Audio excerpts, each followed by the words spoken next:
Salut à tous l'équipe, j'espère que vous allez bien. On se retrouve pour une nouvelle vidéo un petit peu différente de d'habitude puisque là, on va parler des piliers de la progression sur les 4 domaines principaux, à savoir le physique, la tactique, la technique et le mental. Donc ça, c'est une vidéo que j'ai réalisée lors du dernier stage que j'ai effectué à Mormant en février. Et d'ailleurs, si toi, tu veux faire partie de la prochaine session qui se déroulera du 20 au 24 avril 2026, eh bien, le premier lien est dans la description si tu souhaites t'inscrire. Les places partent vite, donc si tu veux t'inscrire, faut quand même te dépêcher, voilà. Sinon, il y a aussi le stage en Thaïlande en août 2026, donc là, il reste très peu de place. Si tu veux faire partie de cette session 2026, pareil, premier lien dans la description. Est-ce que vous avez pu réfléchir sur les piliers de la performance, à savoir tactique, technique, mentale, physique? Évidemment, vous commencez à me connaître, on n'a pas rajouté nutrition, on n'a pas rajouté sommeil. Ouais, non, là on n'est pas en état de faire des trucs pareils. Donc, on pourrait rajouter en 5-6 ces facteurs-là, mais c'est pas vraiment sur le terrain, c'est plutôt en dehors, donc c'est pour ça qu'on les a pas mis. Qu'est-ce que vous pouvez me dire sur la tactique, tout simplement? Comment vous le définiriez? C'est de la vision de jeu. Vision de jeu? Ouais, ça dépend de l'adversaire. Non, mais se placer au bon endroit en fait. Non. Alors, on va mettre plusieurs mots autour de la tactique, ça va être intéressant. Donc, la vision de jeu, c'est quoi? Placement, tu me le disais? Ouais, savoir se placer. Et les répétitions, les trucs ce que tu arrives à voir, les schémas, voilà. Ok.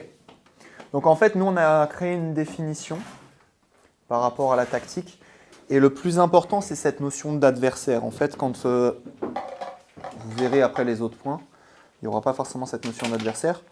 Mais sur la tactique, du coup, c'est prendre en compte ses points forts et ses points faibles, ainsi que ceux de l'adversaire, afin de construire une stratégie gagnante. Ça, c'est la définition, enfin, c'est ma définition de la tactique. Toujours cette notion d'adversaire, c'est ça qui vont, c'est les mots les plus importants dans la définition. Ça va être la notion d'adversaire et la notion de stratégie. Donc ça, comparé aux autres, c'est vraiment le plus important. Donc en gros, il y a quand même ce côté réflexion. La tactique, vous allez surtout l'utiliser quand vous êtes en match, quand vous êtes à l'entraînement. Quand vous faites une routine ou du multivolant, vous allez moins l'avoir. Vous pouvez avoir quelques stratégies lors des jeux, lors des situations d'opposition en fait. Mais c'est tout. C'est juste des situations d'opposition, mais il faut qu'il y ait quand même un enjeu à la fin, donc une victoire ou une défaite. Ensuite, sur la technique, comment vous pouvez définir la technique? Les coups qui nous permettent de gagner du temps sur l'adversaire. Par exemple, les fixations, Ok. potentiellement les feintes aussi. Les autres. Sur la technique, en fait, c'est votre corps.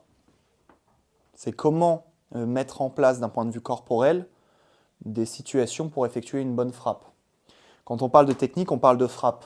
On parle, donc c'est pour ça que je vous ai fait un tableau. Donc là, c'est le numéro 2. Qu'est-ce que vous avez comme frappe technique? Smash. Voilà, vous avez... Tiens, je te laisse noter mon cas. Smash, amorti. Smash, amorti, contre-amorti, slice, tout ça, un dégagement, voilà. Donc ça, tout ça, c'est de la technique. Quand on fait les exercices là, après la pause midi, on bosse la technique, on bosse juste la frappe. On bosse juste le fait d'avoir des belles postures pour effectuer une bonne frappe.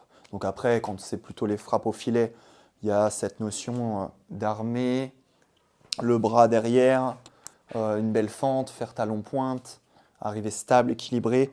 Tout ça, c'est des moyens pour effectuer une bonne technique, une bonne frappe. Ensuite, sur le mental, qui pourrait me définir le mental et qu'est-ce que vous pouvez me dire dessus? La concentration, c'est dans le mental ou pas? Rester concentré, Bien sûr, ouais. rester concentré en toutes circonstances, que ce soit quand on perd ou quand on gagne. Ok, donc il y a la notion de concentration. Donc là, il y a, en synonyme, tu as de la focalisation. Donc concentration, focalisation. Garder son sang-froid. On sang-froid, tu pourrais mettre un mot un peu mieux que le sang-froid. Pour voir si on est en accord, tu vois, avec le tableau que j'ai construit. Alors garder son sang-froid, c'est plutôt la gestion des émotions. Garder son calme, et en fait c'est la gestion des émotions, parce qu'au bad, quand on fait un certain nombre de fautes, on peut avoir cette frustration, cet énervement envers soi-même. Tu l'inclus aussi avec la gestion du stress? Le stress c'est une émotion, mais je l'ai séparé, mais en effet on peut mettre Gestion du stress, ouais. C'est plutôt stress et anxiété. Ça, c'est pas forcément sur le terrain. Ça peut être aussi en dehors. La préparation d'un événement, par exemple. Donc, tu as une grosse échéance, un gros tournoi, tu stresses ou tu affrontes des gens que tu n'as pas envie de jouer. Ça peut être cette gestion du stress que tu dois comprendre et accepter. La peur de gagner, ça va aussi dans la gestion des émotions. La peur de gagner, c'est la gestion des émotions. Ouais. Et que tu vois l'adversaire qui Le fameux 19-12, ouais. Tu changes un truc. Bah non, en fait, tu dis, à défaut de ce qu'il faisait bien, que tu gagnais les points, après tu passes sur autre chose où tu attends la faute adverse au lieu d'y aller et de te dire, faut continuer. Dans tous les cas, c'est de la gestion d'émotions. Ouais. Okay. À partir du moment où tu sens que ton attention dévie de la tactique, normalement, c'est que mentalement, c'est pas le top. C'est pour ça que dans l'idéal, dans la concentration et la focalisation, quand vous êtes en match, vous devez porter votre attention sur la tactique, à savoir construire une stratégie gagnante pour marquer un point ou gagner le match. À partir du moment où votre concentration et votre focalisation se met sur vous, ça devient plus compliqué. Dans le positif, ça va. Dans le négatif, ça va pas. Ça laisse place à des comportements comme Nico, qu'on a pu voir tout à l'heure. À savoir, ok, c'est cool. Bon bref, on va pas étayer, mais vous avez compris que ça laisse place à certains mots qui vont dépasser les autres. Et comment on peut sortir de ça ? En fait, il faut vraiment que dès que tu vois que ton attention et ta concentration sortent de la tactique, tu n'es plus concentré sur ce que tu dois faire. Après, il y a plein d'exercices de respiration que tu peux faire. Je ne sais pas si tu as déjà... Non. Bah, je t'en donnerai tout à l'heure, mais il y a plein d'exercices de respiration pour vraiment être concentré au moment où tu dois l'être, parce qu'on ne peut pas rester concentré indéfiniment. Il y a toujours des moments où tu vas rester focus sur un certain temps, et après, tu passes à autre chose. Donc là, l'idée, c'est vraiment de rester concentré pendant le point, de rester lucide, et en dehors des points, tu te relâches. Tu ne penses plus à ça. Au moment où tu entames le service, où tu es prêt à servir, là, tu reprends ta concentration. Dans l'idéal, il faudrait faire ça. Après, c'est dur à faire. Mais ça demande des exercices de respiration et des exercices de concentration que vous ne devez pas négliger. Donc on se fait des 20 secondes pour se relâcher et après Ouais, c'est un moment en fait, c'est un état mental où tu dois évacuer la pression. Donc ça peut être le fait d'extérioriser positivement, donc crier. Enfin, quand je dis crier, c'est pas hurler comme un dingue, mais c'est juste relâcher cette pression constante. Donc il y a ça. Après, il y en a qui évacuent en respirant fort, en faisant des tours. Il y a plusieurs formes. Qu'est-ce que vous pouvez me dire aussi sur le mental ? Donc vous avez vu, le mental, c'est pas juste ouais, il a craqué, il n'a pas de mental. Hein. C'est pas ça. Hein. Vous avez d'autres choses. Donc là, on a mis concentration, focalisation, gestion des émotions, gestion du stress et de l'anxiété. Donc stress et anxiété. Il y en a d'autres aussi ? Motivation. Ouais, exactement, motivation. Donc là, la motivation, c'est votre base pour votre pratique. Si jamais vous n'êtes plus motivé à faire du bad, même si vous réussissez à être concentré, vous gérez bien vos émotions, votre stress, votre anxiété, si votre motivation est en déclin, normalement, ça sera compliqué. Donc après, il y a deux types de motivation. Ceux qui ont fait STAPS, mais là, il n'y a pas STAPS. Motivation intrinsèque, extrinsèque, généralement, on définit ça. La motivation intrinsèque, ça va être vraiment une motivation qui va être propre à l'activité. Pourquoi vous aimez faire du bad ? Parce que, je sais pas, ça vous fait plaisir de faire ce sport, il est ludique, et vous aimez vraiment aller au bad. Pour l'activité en elle-même, c'est plutôt de la motivation intrinsèque. À partir du moment où vous avez une motivation qui est plutôt extrinsèque, c'est tout ce qui est lié, par exemple, aux récompenses. Papa, maman vous offre un McDo après avoir gagné votre tournoi. On est plutôt sur de la motivation extrinsèque. Donc on cherche beaucoup plus à être sur une motivation qui va être propre à l'activité. Vous faites du bad parce que vous aimez ça, plutôt que je fais un tournoi parce que j'aurai mon McDo à la fin. Par exemple, faire du bad pour gagner, ou tout ça, c'est... Enfin, par exemple, pour faire des podiums, c'est considéré comme intrinsèque ou extrinsèque ? Bah, en fait, à la base, tu fais un tournoi parce que tu as envie de faire des tournois ou tu as juste envie de faire un tournoi pour la récompense ? Et justement, c'est ça la démarche que je demande. J'imagine, pour la récompense, du coup, c'est ma question. Donc quand tu fais un tournoi, tu n'as pas forcément envie de jouer? Ils font des tournois pour gagner plutôt que juste jouer, quoi.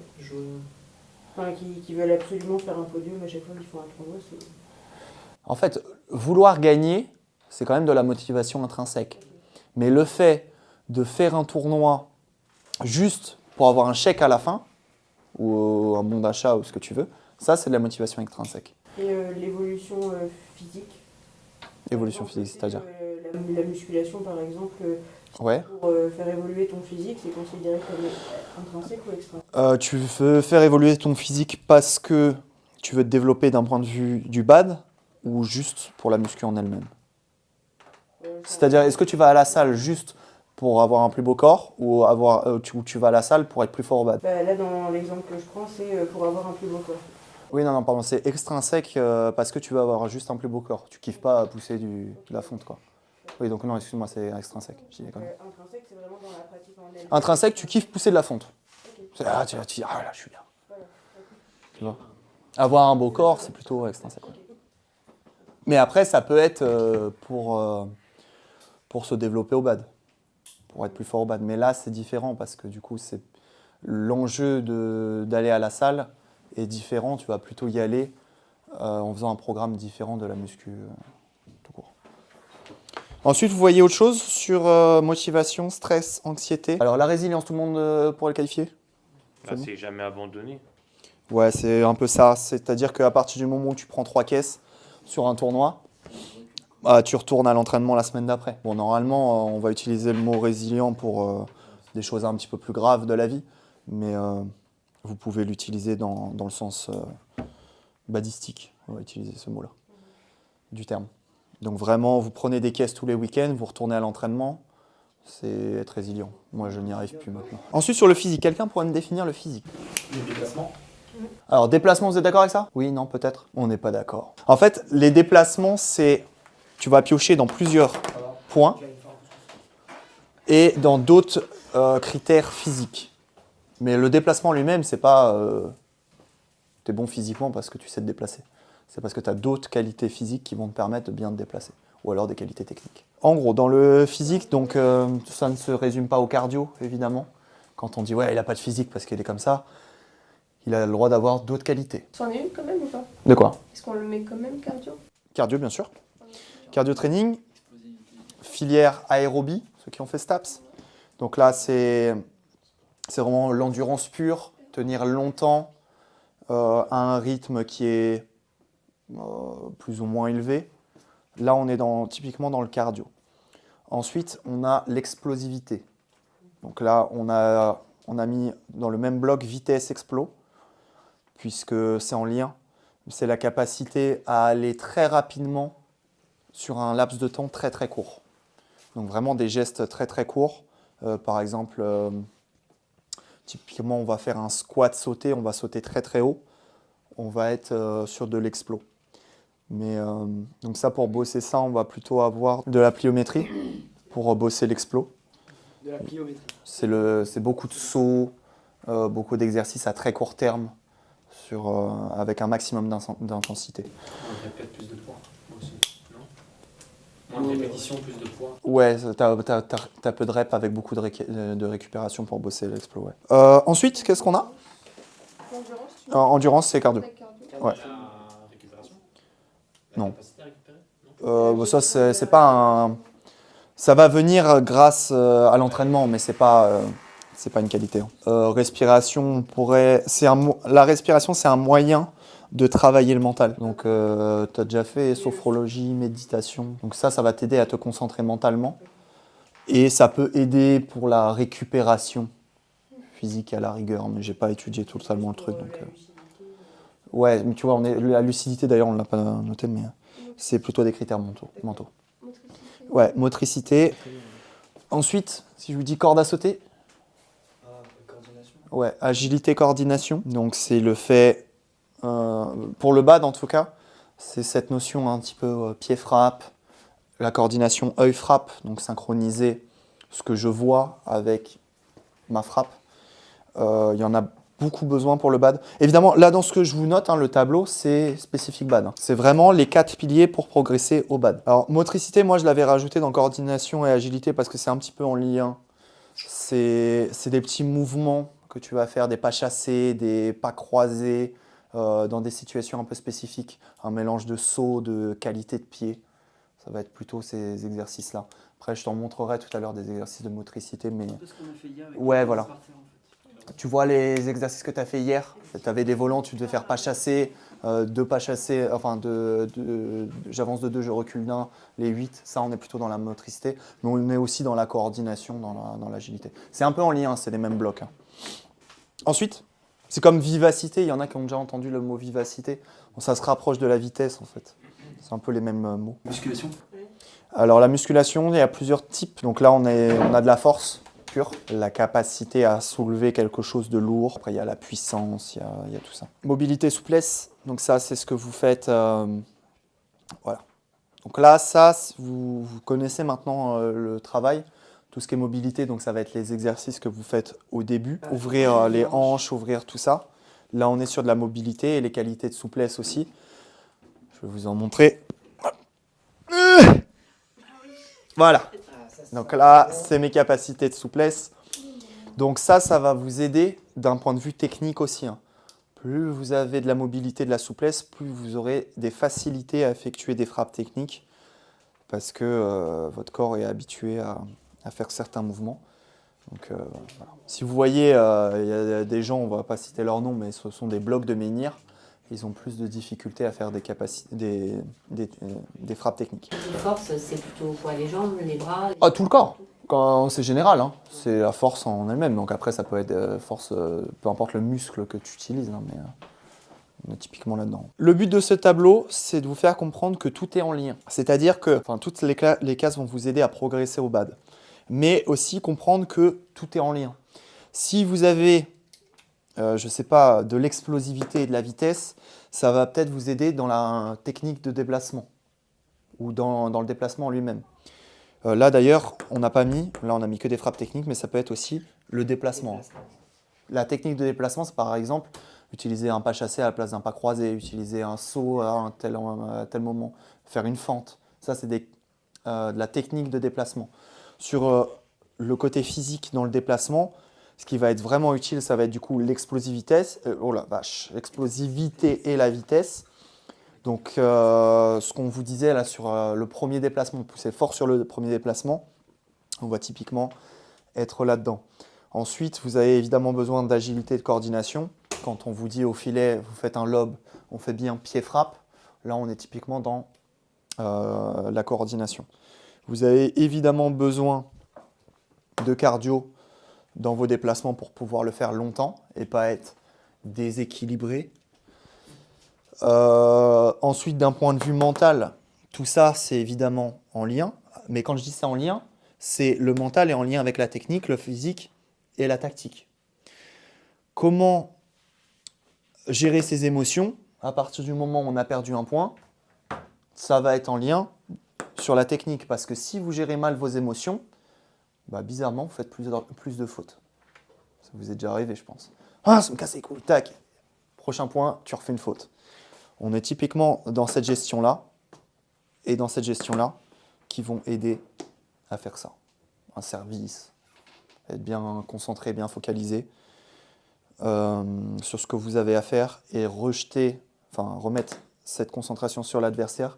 Ça permet aussi d'oublier les erreurs techniques passées pour moins en faire après. Donc, tout est en lien et la notion la plus importante dans votre progression aussi, comme je vous répète, c'est aussi l'équilibre. Vraiment, l'équilibre, c'est le plus important au bad.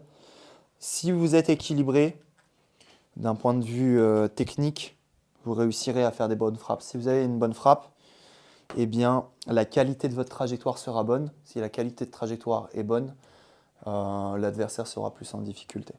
Donc, s'il y a 3 choses à retenir, donc il y a ce tableau, évidemment. Et du coup, il y a vous, il y a le volant et l'adversaire. Alors, si on résume, vous le mettriez dans quelle case? Physique. Ok. Mental aussi. Et technique. là, là et là. Donc on a quoi? On a 2, 3, 4. 2 en priorité, hein. Parce qu'en réalité, la tactique, quand on prend en compte ce qu'on sait faire et ce qu'on ne sait pas faire, il y a une façon de... il y a une part de tactique. Et il y a une part de réflexion pour construire la stratégie. Donc en fait, il y a aussi... Le volant. Alors le volant, quand on parle du volant, ça va être la trajectoire. C'est technique, ouais. C'est tactique aussi. Parce que si le volant il vole plus que les autres. Parce que j'allais dire que si le volant était. Si le volant vole plus que les autres. Les conditions de la salle sont Bah, différentes. les S5000 ils volent plus que les AS20, etc. Faut prendre ça en compte. Les C'est volants juste qu'on de a, Bah, en fait, là, tu t'adaptes pas par rapport à un adversaire, tu t'adaptes pas par rapport à un gymnase. bah non, c'est le Ouais, volant. mais si le volant, par exemple, s'il y a un problème de trajectoire longue, ok, le volant a du mal à aller au fond. Ouais. Tu vas jouer moins relevé, donc tu vas Ça, adapter ta ça- tactique. Ok. Ça rentrera dans le 5e facteur de performance qu'on n'a pas mis là, Ok. qui serait plutôt socio-environnemental. Socio-environnemental. Il est pro, il est pro. Eh, C'est pour tout ce qui va toucher au matériel, à ta qualité de sommeil, à ta qualité de nutrition, à ta qualité du gymnase. Voilà. Mais c'est pas de la tactique. Puisque la tactique, c'est par rapport à un adversaire. Vous vous adaptez par rapport à un matériel ou par rapport à un environnement. Donc du coup, le volant, en fait, je mettrais Surtout technique. surtout technique. Et l'adversaire, c'est la tactique. Ouais, il y a un petit peu de mental aussi, ouais. Parce que, Si l'adversaire te gueule à chaque en fait, fois, c'est tactico-mental, on dira. Comment, là, juste pour finir sur la tactique, en fait, la tactique, vous vous basez sur quoi pour construire une stratégie? Si on parle juste de l'adversaire, quand on dit, ouais, force-faiblesse, mais du coup, force-faiblesse, si on dit qualité-défaut, c'est pas, ouais, le mec, c'est une pourriture finie, hein, c'est pas ça, hein, le défaut. C'est évidemment des défauts sur également ce tableau-là. Donc, des défauts physiques, techniques, mentaux, mais également tactiques. Quelqu'un qui, 3 fois, il se fait bouffer de la même manière, il fait un contre-amorti, je lui kill la tronche, et la 4e fois, il va refaire contre-amorti, je lui kill la tronche, tactiquement, il n'est pas bon. Vous avez compris la logique. Kylian, quand je joue, il connaît mes défauts.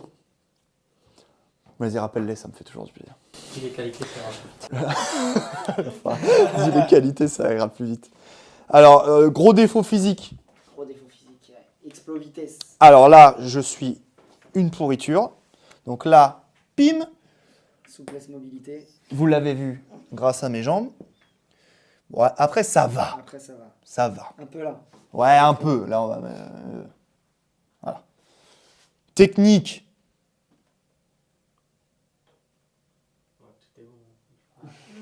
Normalement, ça va. Techniquement, ça va. Bon, après, on peut toujours s'améliorer, mais bon. Techniquement, ça va. Mental. Là, il y a un petit défaut. Elle a un petit problème dans la gestion des émotions, dans la motivation. Stress, anxiété, non. Ouais, et pourtant Résilience. j'ai des cheveux blancs, donc il y en a qui disent que je suis anxieux.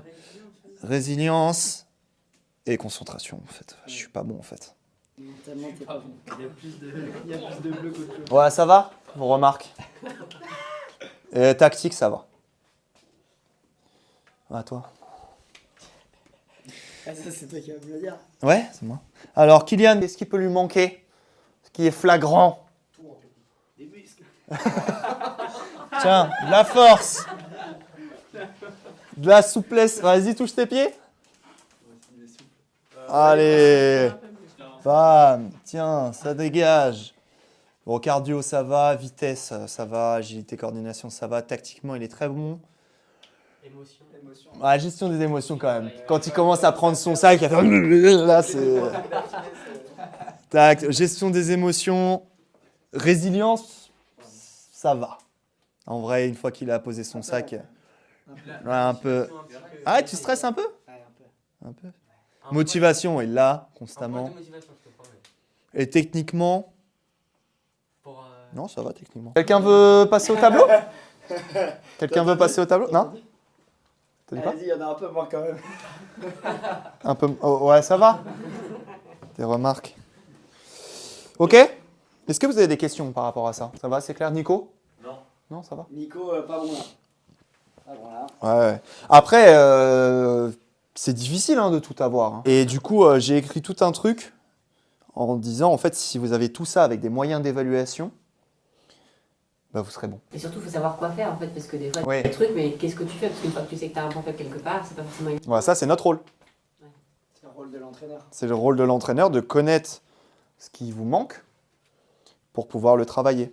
Mais après, nous, enfin, généralement, les entraîneurs sont énormément sur les points faibles, mais en réalité, même quand tu as un point fort, tu peux le travailler. Hein.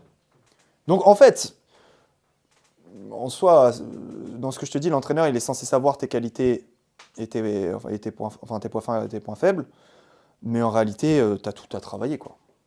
Même quand tu maîtrises. Donc, finalement, tous les moyens d'évaluation, donc par exemple, sur la technique, ce que j'ai fait, c'est que j'ai mis des cibles, un certain nombre de volants, et à partir du moment où on est plutôt sur un critère de précision dans ma façon d'évaluer. Là, c'est un peu pareil.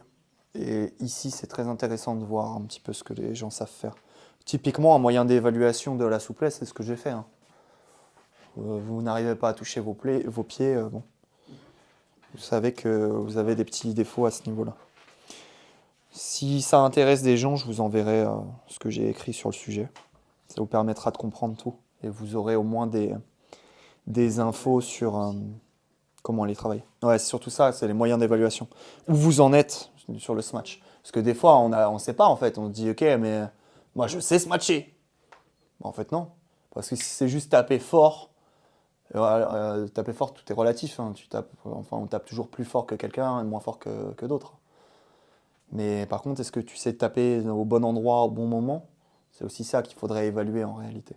Oui, c'est super bien d'avoir quelqu'un aussi qui nous montre pas seulement ce qu'il faut faire, mais ce qu'on fait.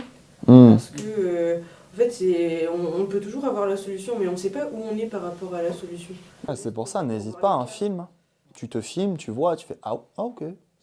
Ah, je fais ça. » Parce que, typiquement, pour filmer un peu de temps en temps, j'ai toujours l'impression d'aller vite sur le terrain. Et là, tu regardes, tu fais « Oh putain, mais j'ai une caravane au cul, quoi. » C'est une catastrophe. Mais le fait de filmer... Mais après, la vidéo, ça ralentit le mouvement aussi. Hein. Je sais pas si vous voyez les voitures, les courses de voitures, ça ralentit vachement. Ça doit être ça, je pense. Ok. Voilà, c'est tout sur cette vidéo. Donc j'espère que ça t'aura plu. Pour tous ceux qui veulent rejoindre le prochain stage là, du 20 au 24 avril à Mormant, c'est le premier lien dans la description. Pareil pour le stage en Thaïlande, où il reste 2-3 places au moment où cette vidéo sort. Donc c'est le premier lien dans la description. N'hésitez pas à aller checker ça. Et moi, je vous dis à très vite pour une nouvelle vidéo.